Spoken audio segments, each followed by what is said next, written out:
వరంగల్ జిల్లాలో మరో మహిళా కానిస్టేబుల్ బలవన్మరణానికి పాల్పడింది. చీరతో రేసుకొని చనిపోయారు కానిస్టేబుల్ అర్చన. కాజీపేట దర్గా ప్రాంతంలో ఈ ఘటన చోటు చేసుకుంది.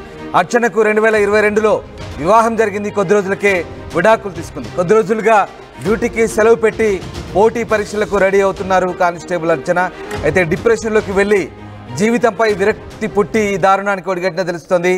అటు మరోవైపు 5 రోజుల కిందట పెళ్లి కావట్లేదని నీలిబండ తండాలో కానిస్టేబుల్ నీలిమ బలవన్మరణానికి పాల్పడింది. దీంతో వరంగల్ జిల్లాలో ఓవైపు పెళ్లి కాలేదనే మనస్తాపంతో ఓ మహిళా కానిస్టేబుల్, మరోవైపు పెళ్లి చేసుకొని భర్తకు దూరంగా ఉంటున్న మరో మహిళా కానిస్టేబుల్, ఇలా భిన్న నేపథ్యాల్లో ఇద్దరు మహిళా కానిస్టేబుళ్ళు బలవన్మరణానికి పాల్పడడంతో వరంగల్ జిల్లాలో కలకలం రేగుతోంది. ఒక్కసారిగా ఇద్దరు మహిళా కానిస్టేబుల్ వారం రోజుల వ్యవధిలో ఇలా ప్రాణాలు తీసుకోవడంతో ఒక్కసారిగా చర్చనీయాంశంగా మారుతోంది. చీరతో ఉరేసుకొని కానిస్టేబుల్ అర్చన చనిపోయినట్టుగా తెలుస్తోంది. కాజీపేట దర్గా ప్రాంతంలో నివాసం ఉంటున్నారు. ఇటీవలే ఆమె పోటీ పరీక్షలకు కూడా ప్రిపేర్ అవుతున్నారు. ఆమె భర్తతో దూరంగా ఉంటున్నారు. విడాకులు తీసుకొని ఒంటరితనంతో డిప్రెషన్లోకి వెళ్ళినట్టుగా తెలుస్తుంది. ఈ నేపథ్యంలో ఆమె బలవన్మరణానికి పాల్పడ్డట్టుగా తెలుస్తోంది. ఇక మహిళా కానిస్టేబుల్ బలవన్మరణంతో ఒక్కసారిగా కలకలం రేగింది. పట్టణానికి చెందిన అర్చన కానిస్టేబుల్గా విధులు నిర్వర్తిస్తున్నారు. 2022లో అర్చనకు వివాహమైంది.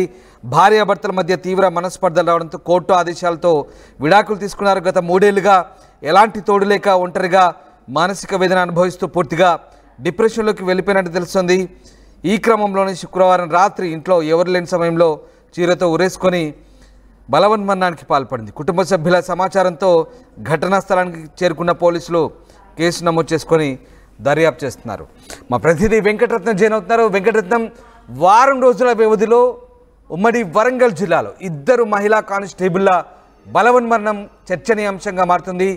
పెళ్లి కాలేదని మనస్తాపంతో ఒకరు 5 రోజుల క్రితం బలవన్మరణానికి పాల్పడితే, పెళ్ళై భర్తకు దూరంగా ఉంటూ ఒంటరితనంతో మరొక మహిళ డిప్రెషన్లోకి వెళ్ళి బలవన్మరణానికి పాల్పడడం. ముఖ్యంగా ఇద్దరు మహిళా కానిస్టేబుల్ల వ్యవహారానికి సంబంధించి ఇద్దరు బలవన్మరణానికి పాల్పడంతో అటు డిపార్ట్మెంట్లో ఇటు బయట ఎలాంటి చర్చ సాగుతుంది? రామ్దాస్, వారం రోజుల వ్యవధిలోనే ఉమ్మడి వరంగల్ జిల్లాలో ఇద్దరు మహిళా కానిస్టేబుల్లో ఆత్మహత్య చేసుకోవడం కూడా పోలీస్ వర్గాలతో పాటు ఇక్కడ సమాజంలో ఒక కలకలం అయితే రేగుతుంది. ఎందుకంటే బాధ్యతగా వ్యవహరించి ఒక ఉద్యోగంలో స్థిరపడినటువంటి వాళ్ళే ఆత్మహత్య చేసుకున్నారంటే మానసిక స్థితులు ఎట్లాంటి పరిస్థితుల్లోకి వెళ్తున్నాయి? ఉద్యోగపరమైనటువంటి ఒత్తిళ్ళ, లేకపోతే ఇంట్లో కుటుంబ సమస్యల, లేకపోతే ఏ సమస్యలు ఉన్నటువంటి కోణంలో కూడా అన్ని రకాలుగా కూడా విచారించాల్సినటువంటి పరిస్థితి కనిపిస్తుంది. ప్రస్తుతానికైతే మొన్న జనగామ జిల్లా నీలబండ కొడక మండలం నీలిబండ తండాకు చెందినటువంటి నీల, ఆమె కూడా పోలీస్ డిపార్ట్మెంట్ లోనే విధులు నిర్వర్తిస్తుంది. పోలీస్ హెడ్ క్వార్టర్ లో విధులు నిర్వర్తిస్తున్నటువంటి క్రమంలోనే పెళ్లి కాలేదన్నటువంటి ఒక మనస్తాపము, అలాగే కుటుంబ సభ్యుల సహకారం లేదన్నటువంటి పరిస్థితి కూడా మొన్న జరిగింది. కానీ ఆ సంఘటన మరిచి వారం రోజుల ముందే మరొక ముందే ఇక్కడ భూపాలపల్లి పోలీస్ స్టేషన్ లో కూడా ఇక్కడ అర్చన తను కూడా ఆత్మహత్య చేసుకుని ఇంట్లో ఎవరి సమయంలో చీరతో ఉరివేసుకుని ఆత్మహత్య చేసుకుంది. దీనికి సంబంధించినటువంటి కారణాలపై కూడా ఇటు పోలీసులు దర్యాప్తు చేస్తున్నటువంటి పరిస్థితి. ప్రస్తుతానికైతే ఆ డెడ్ బాడీని వరంగల్ MGM కు తీసుకొచ్చారు. ప్రస్తుతానికైతే మార్చిలో ఉన్నది. పోస్ట్ మార్టం అనంతరం కూడా వెళ్ళి తీసుకెళ్లి అంత్యక్రియలు చేసేటువంటి పరిస్థితి. మనం కూడా ప్రస్తుతానికి వరంగల్ MGM మార్చి దగ్గర ఉన్నాము. వాళ్ళ బంధువులతో మనం మాట్లాడేటువంటి ప్రయత్నం చేద్దాం. ఎందుకంటే వాళ్ళ కుటుంబ సభ్యులు కూడా చాలా తీవ్రమైన బాధతో ఉన్నారు. ఎందుకంటే ఉన్న ఇద్దరు కూతుళ్లను ఎంతో కష్టపడి చదివిపించి ప్రయోజకుల్ని చేశారు. ఒక చిన్న కూతురు బ్యాంక్ ఎంప్లాయీస్ గా ఉన్నత స్థానంలో తను స్థిరపడింది. పెద్ద కూతురు కూడా ఈ కానిస్టేబుల్ ఉద్యోగం వదిలిపెట్టి ఉన్నతమైనటువంటి డిపార్ట్మెంటల్ టెస్ట్, అలాగే ఉన్నతమైనటువంటి వృత్తిలోకి వెళ్ళాలన్న లక్ష్యంతో ఇక్కడ డిపార్ట్మెంట్ లో కూడా లాంగ్ లీవ్ పెట్టి తను హయ్యర్ స్టడీస్ కూడా ప్రిపేర్ అవుతూ ఉన్నత ఉద్యోగానికి కూడా ప్రిపేర్ అవుతున్నటువంటి పరిస్థితి. కానీ ఈ సమయంలోనే ఏం జరిగింది అనేటువంటి కోణం, ఒక ఆసక్తి కూడా రేగుతున్నటువంటి నేపథ్యంలో వారి బంధువులతో కూడా మనం మాట్లాడేది. ఎందుకంటే ఇక్కడ రాబోయే యువతలో, పిల్లల్లో కూడా మానసిక దౌర్బల్యం ఎట్లా ఉందనేది కూడా ఇక్కడ మనం గమనించాల్సినటువంటి అవసరం ఉంది. వాళ్ళ బంధువులు కూడా ఉన్నారు. ఒకసారి మనం వాళ్ళతో మాట్లాడేటువంటి ప్రయత్నం చేద్దాం. ప్రస్తుతానికి అర్చన వల్ల తండ్రి కూడా చాలా మనోవేదంతో ఉన్నారు. ఒకసారి మనం వాళ్ళ బంధువులతో మాట్లాడదాం. సార్, ఇప్పటివరకు అయితే అర్చన అసలు చనిపోవడానికి కారణం ఏంటి అనుకుంటున్నారు? మీకు తెలిసినటువంటి ప్రాథమిక సమాచారం ఏంటి సార్? అంటే మాకు తెలిసినటువంటి సమాచారం ప్రకారం ఏంటి అని అంటే, ఆమె ఉద్యోగం చేస్తూ ఆ ఉద్యోగంలో కొంచెం అంటే పెళ్లి అయిన తర్వాత అది డైవర్స్ అయింది కాబట్టి కొంచెం డిప్రెషన్లో పోయింది. డిప్రెషన్లో పోయి ఆమె సూసైడ్ చేసుకున్నది అనేది మనకు ఉన్న ఇన్ఫర్మేషన్. కాకపోతే ఏంటంటే వాళ్ళ తండ్రి ఆటోలో బట్టల షాపు నడుపుకుంటూ మొత్తం అవన్నీ చేసేటువంటి కష్టపడి చేసి వాళ్ళ పిల్లలను చదివించడం జరిగింది. ఇద్దరు పిల్లలు కూడా ప్రయోజకులైనరు. ఈ అమ్మాయి లేడీ కానిస్టేబుల్గా ఉద్యోగం సంపాదించింది. తన చిన్న కూతురు కూడా బ్యాంకులో ఉద్యోగం కూడా సంపాదించింది. ఒక రకంగా చెప్పాలంటే వాళ్ళిద్దరు కూడా సెటిల్ అయినరు. సెటిల్ అయినటువంటి ఈ పరిస్థితులలో కూడా ఎలాంటి బాధ లేకుండానే ఉన్నారు. కానీ ఈమె సూసైడ్ చేసుకునేటువంటి పరిస్థితి ఎందుకు వచ్చింది అని అంటే చుట్టూన్నటువంటి సమాజం కూడా ఒక రకంగా చెప్పాలంటే వీళ్ళకు చుట్టూన్నటువంటి వాళ్ళది రిలేషన్షిప్ తెలియకపోవడం, ఒక రకంగా చుట్టూన్నటువంటి వాళ్ళు ఎవరు ఏంది అనేది మనకు కింది స్థాయి నుంచే నేర్చుకోకపోవడం, ఇటు మన స్కూళ్ళల్లో కూడా ముఖ్యంగా స్కూళ్ళు కానీ కాలేజీలలో కానీ అసలు ఎట్లా ఉండాలి, ఏ రకంగా ఒక సమస్యను మనం ఏ రకంగా ఎదుర్కోవాలనేటువంటిది పిల్లల స్థాయి నుంచే మనం నేర్పాల్సినటువంటి అవసరం ఉన్నది. అది నేర్పకపోవడం కూడా అదొక మైనస్గా భావించి ఒక రకంగా చెప్పాలంటే మళ్ళీ చుట్టూన్నటువంటి సమాజంలో మనకు ఏం జరుగుతున్నది ఏంటిది అనేది కూడా మనం గమనించాల్సినటువంటి అవసరం ఉన్నది. ఆమె ఒక ఉద్యోగం చేసుకుంటూ ఒక మంచి బాధ్యత గల ఉద్యోగం చేసుకుంటూ కూడా ఆమె సూసైడ్ చేసుకున్నది అని అంటే ఈ చుట్టూన్నటువంటి ఇది ఏం నేర్చుకుంటారా మనం?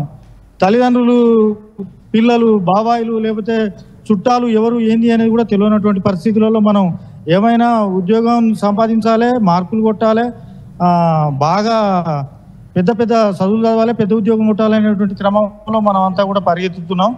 అయితే అటువంటిది కాకుండా మన కాలేజీ స్థాయిలోనే ఉద్యోగం అంటే పిల్లలు చదువులో మంచి మార్కులు సంపాదించేటువంటిదే కాకుండా చుట్టూన్నటువంటి సమాజంలో ఎలాంటి సంఘటనలు జరుగుతున్నాయి, దాన్ని ఎలా ఎదుర్కోవాలనేటువంటి దాన్ని కూడా కౌన్సిలర్స్తోని కాలేజీలలో, స్కూళ్ళల్లో ఇప్పించేటువంటి పరిస్థితి ఉండాలి. అది అప్పుడే ఈ పిల్లల లోపల ఏ స్థాయి ఉద్యోగం చేసినప్పటికీ కూడా అది ధైర్యంగా ఎదుర్కొనేటువంటి శక్తిని వస్తుంది.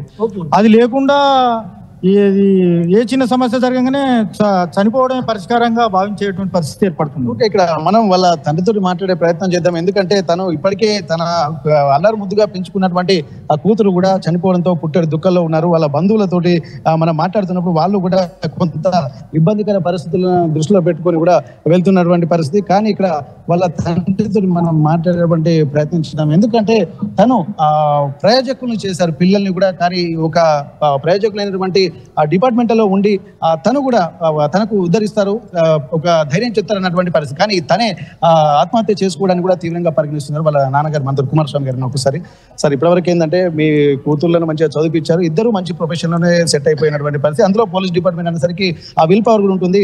మాకు తెలిసినటువంటి సమాచారం కూడా తను కూడా కౌన్సిల్ ఇచ్చి చాలా మందికి ఎంతో న్యాయ సలహా కూడా ఇచ్చినట్టు పోలీసులు వచ్చినటువంటి వాళ్ళకు స్టేషన్కి వచ్చిన ధైర్యం కూడా చెప్పినటువంటి పరిస్థితి కనిపించినట్టు అనుకోవచ్చు. ఎట్లా అనిపిస్తారు అసలు మీరు? ఇది ప్రధాన కారణం ఏమనుకుంటున్నారు? ఆమెకు డైవర్స్ అయిన కానీ కొద్దిగా మానసికంగా బాధతోనే ఉంది. అయినా మేము సంబంధాలను చూస్తాను. అంటే తను డైవర్స్ అయిపోయిన తర్వాత కూడా లాంగ్ లీవ్ పెట్టి నేను ఇంత మంచిగా ఉన్నదానికి నాకు ఇట్లా జరిగే అనేది చాలా బాధ ఉంది. మళ్ళీ ఈ డిస్టర్బ్ అయినప్పుడే అప్పుడు పోస్టులు పడ్డాయి, అది కొట్టలేకపోయింది. అది కొడితే కొంతవరకు మంచిగా ఉండు. ఆ జాబులు రాలే, ఇప్పుడు మళ్ళీ పడతాయి, ఇప్పుడు మళ్ళీ జాబులు పడతాయి, ఇప్పుడు ఎస్ఐ పడతాయి, ఈ గ్రూప్ 1, గ్రూప్ 2, గ్రూప్ 3 పడతాయి. అది ఏదైనా ఒకటి కొట్టాలనే ఉద్దేశంతో. అవును సార్, మీరు కొట్టాలనే ఉద్దేశంతో వెళ్తున్నప్పుడు, ఇంకా హైయర్ స్టడీస్కి వెళ్తున్నప్పుడు కాన్సన్ట్రేషన్ స్టడీస్ మీద పెట్టాల్సినటువంటి అవసరం ఉంటుంది. కానీ ఆత్మహత్య వైపు ఎందుకు మళ్ళీ అనుకోవచ్చు? ఇది కూడా బాధ ఉన్నది. ముఖ్యంగా నాకు డిస్టర్బ్ జరిగిందనే బాధ ఎక్కువ ఉంది. వాళ్ళ బంధువులు చెప్తున్నా ఏంటంటే తను మ్యారేజ్ డిస్టర్బ్ అయ్యడమే ప్రధాన కారణంగా కూడా చెప్తున్నారు. ఎందుకంటే తను ఇప్పుడు సొసైటీలో నలుగురికి న్యాయ సాయం చేసినటువంటి తనే ఇట్లాంటి పరిస్థితుల్లోకి వెళ్ళుస్తుంది. ఎందుకంటే వాళ్ళ నాన్న కూడా కష్టపడి పెంచాడు, ఇద్దరు పిల్లల్ని ప్రయోజకులు చేశారు, తనకే ఎందుకు ఇట్లా జరుగుతుంది అన్నటువంటి ఒక ఆలోచనలు కూడా వాళ్ళ వెలుగుస్తున్నటువంటి పరిస్థితి. ఒకసారి మనం సార్తో మనం మాట్లాడేటువంటి ప్రయత్నం గ్రామ సర్పంచ్ గారు మనతో ఒకసారి వాళ్ళతో మాట్లాడదాం. సార్, ఇప్పుడు మీరు చూసినట్టయితే ఏంటంటే గ్రామంలో ఉన్నటువంటి వాళ్ళు కుటుంబ బంధాలు అన్ని బాగుంటాయి. ఇప్పుడు కాజీపేట దర్గా దగ్గర కూడా ఒక మంచి డెవలప్ అయినటువంటి టౌన్ లో, ట్రై సిటీస్ లో కూడా వన్ ఆఫ్ ది పార్ట్. అట్లాంటప్పుడు చదువుకున్నటువంటి పిల్లలే ఇట్లా ఎందుకు అది అవుతున్నారు సార్? ఎందుకంటే కారణం ఒకటే, అప్పుడు 10 మంది కానీ ఒక కుటుంబంలో 10 మందిని కానీ 10 మంది పిల్లలతోటి ఎవరి మీద కూడా లాడు అనేది, గౌరవం అనేది లేకుండా ఉండేది. వాళ్ళు ఎట్లా బతికితే వాళ్ళ ఇష్టం కనంగానే వదిలిపెట్టినా అప్పుడు వాళ్ళ మీద స్ట్రెస్ తీసుకోవడం కానీ, వాళ్ళను వదిలిపెట్టి వాళ్ళ బతుకు వాళ్ళు బతుకుతారనే ఉద్దేశంగా వదిలిపెట్టే తల్లిదండ్రులు. ఇప్పుడు ఒకరిద్దరు కాగానే వారి మీద ప్రేమ అభిప్రాయాలు బాగా పెంచుకొని వారికి బాధ్యత తెలియకుండా బయట సమాజం తెలియకుండా పెంచడమే అదొక మైనస్ గా మనం భావించాల్సిందే చూస్తాను. అంతే తప్ప అదే ఒకటి బాగా కారణం. ఇద్దరు ఇద్దరు ఒక బాబు ఉంటాడు, లేకపోతే ఇద్దరు ఉంటారు. వాళ్ళిద్దరిని ఏం తప్పు చేసినా మందలించకుండా ఏం చేసినా మనం వాళ్ళకు గౌరవంగా పెంచడం వల్ల వారికి బయటకు వెళ్ళిన తర్వాత ఏమాత్రం కొద్ది బాధ్యతలు పెరిగినా ఏమైనా కష్టాలు వచ్చినా తట్టుకోలేక ఇటువంటి సూసైడ్కి పాల్పడతారని అనుకుంటాను. ఇక్కడ అందరూ దాదాపు చెప్తున్నది ఏంటంటే పిల్లల్లో ఒక మానసిక దౌర్బల్యమే ఇక్కడ ప్రధాన కారణంగా చెప్పుకోవచ్చు. ఎందుకంటే వాళ్ళ తండ్రిని బెస్ట్ ఎగ్జాంపుల్ చేసుకోవచ్చు.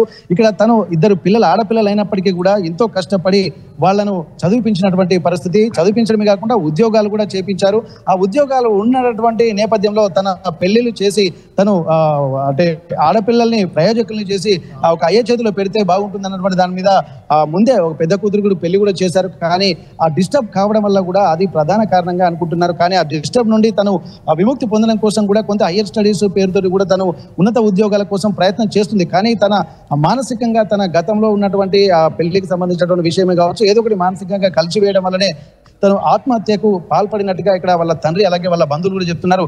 కానీ ఇప్పుడు రాబోయే రోజుల్లో మాత్రం ఆ ఎడ్యుకేషన్ సిస్టంలో కూడా మానసిక దౌర్బల్యాన్ని అధిగమించే విధంగా కూడా ఉండాల్సి ఉంది. ఎంతసేపు ఉద్యోగాలు అలాగే చదువుల పేరుతోటే పిల్లల్లో ఒక న్యాచురల్ ఆలోచనలు కూడా ప్రతిబంధకంగా మారుతున్నాయి. అట్లాంటి వాతావరణం లేకపోవడం, అలాగే బంధుత్వాలు అనేది లేకపోవడము, ఇండివిజువాలిటీ పెరిగిపోవడము, సమస్యలు వస్తే నాకు ఎవరు లేరు, నేను ఒక్కదాన్నే ఉన్నా అన్నటువంటి ఒక భావనకు లోనైపోయి ఇన్ఫీరియారిటీగా ఫీల్ అవ్వడము, ఇక తను లేకపోతే సమస్యలు ఉన్నాయన్నటువంటి ఫైనల్ డెస్టినీ మాత్రం ఆత్మహత్యనే వాళ్ళకి కనిపిస్తుంది.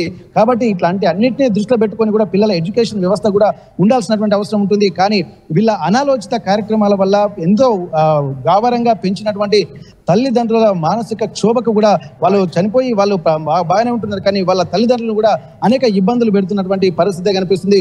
ఒకే వారం రోజుల్లోనే ఇద్దరు మహిళా కానిస్టేబుల్లో చనిపోవడము, అది కూడా ఆత్మహత్య చేసుకోవడము, ఇది రెండు విషయాలు కూడా పెళ్లికి సంబంధించినటువంటి అంశాలు కూడా కావడానికి కూడా ఇక్కడ ఇటు పోలీసు వర్గాల్లో కూడా కొంత ఆలోచనలు రేకెత్తిస్తున్నాయి. అసలు వృత్తిపరమైనటువంటి ఆలోచనలు ఏమైనా ఉన్నాయన్నటువంటి కోణంలో కూడా ఆలోచించారు. కానీ ఎక్కడ కూడా వృత్తిపరమైనటువంటి విషయాలు ఇక్కడ ఆర్టీవీ గ్రౌండ్ రిపోర్ట్ లో తేలలేదు. కాబట్టి ఇక్కడ కుటుంబ సమస్యలు, కొన్ని చిన్న మనస్పర్ధల్ని లీడ్ చేసేటువంటి కేపబిలిటీ లేకపోవడం వల్లనే ఆత్మహత్యలు చేసుకున్నట్టుగా తెలుస్తుంది. Ramdas. Right, yes, thanks for the update Ratnam. So మొత్తం మీద తమ దగ్గరికి ఫిర్యాదు చేయడానికి వచ్చిన వాళ్లకు ధైర్యం చెప్పాల్సిన పోలీసులు తామే మనోధైర్యం కోల్పోతున్నారు. వాస్తవంగా మనస్తాపానికి గురై ఇలా బలవన్మరణానికి పాల్పడడం ఇటీవలి కాలంలో చోటు చేసుకుంటుంది. కేవలం మహిళా కానిస్టేబుల్కి అయితే పరిమితం కాలేదు, మొత్తం డిపార్ట్మెంట్లో అటు